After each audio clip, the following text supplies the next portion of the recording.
Bonjour, dans cette vidéo nous allons expliquer comment réaliser la représentation graphique d'une suite définie explicitement, c'est-à-dire d'une suite dont on connaît UN en fonction de n. Nous suivons la méthode suivante. Premièrement, obtenir un tableau de valeurs. Ce seront les valeurs de UN en fonction de n pour les premières valeurs de n.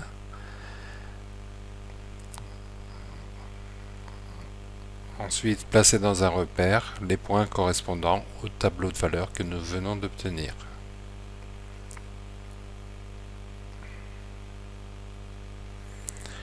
Nous allons étudier cette méthode sur un exemple. L'exemple est le suivant. UN égale 2n moins 1, le tout divisé par n plus 1. Construisons d'abord le tableau de valeurs. Pour cela, nous allons utiliser la calculatrice.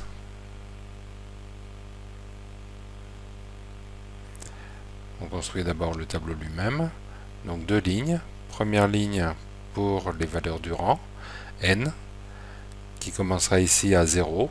Donc 0, 1, 2, 3, 4, 5 et ainsi de suite.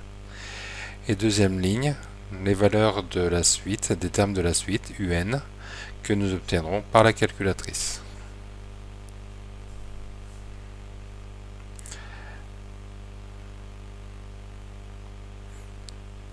Dans la calculatrice, nous commençons par nous mettre en mode suite.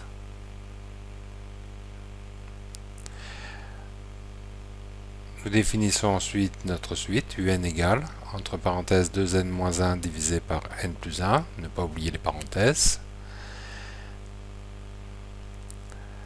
Nous définissons la table, donc table qui commencera à 0 avec un pas de 1, et nous obtenons les valeurs.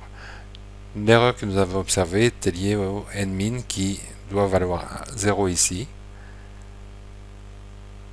et nous obtenons ainsi dans la calculatrice les premiers termes.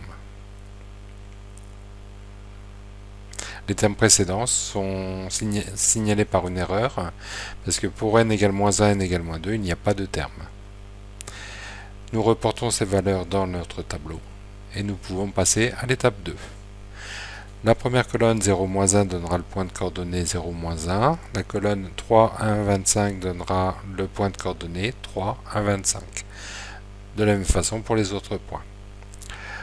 Nous représentons donc notre suite dans un repère orthonormé, ou non, sur lequel nous plaçons en abscisse les rangs, c'est-à-dire les valeurs de n possibles.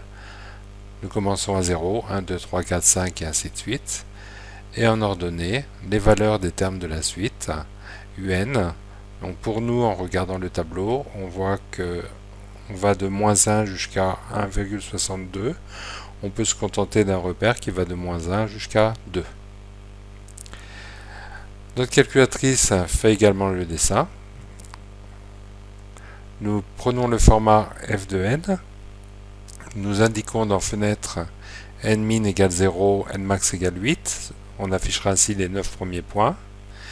Xmin, Xmax correspondront aux mêmes valeurs. Moins 1, 8, moins 1 pour prendre une petite marge à gauche. Ymin, Ymax correspondront aux valeurs des termes de la suite. Donc pour nous, ça va de moins 1 à 1,6. Donc nous allons prendre de moins 1 à 2.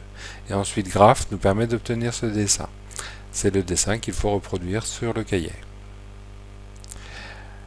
Observant cette répartition de points, on peut dire que les termes de la suite vont en augmentant, c'est-à-dire que la suite semble être croissante, et nous observons également qu'elle monte de moins en moins vite. On peut conjecturer également que la suite a une limite. Ceci n'est évidemment pas prouvé. C'est fini. Merci.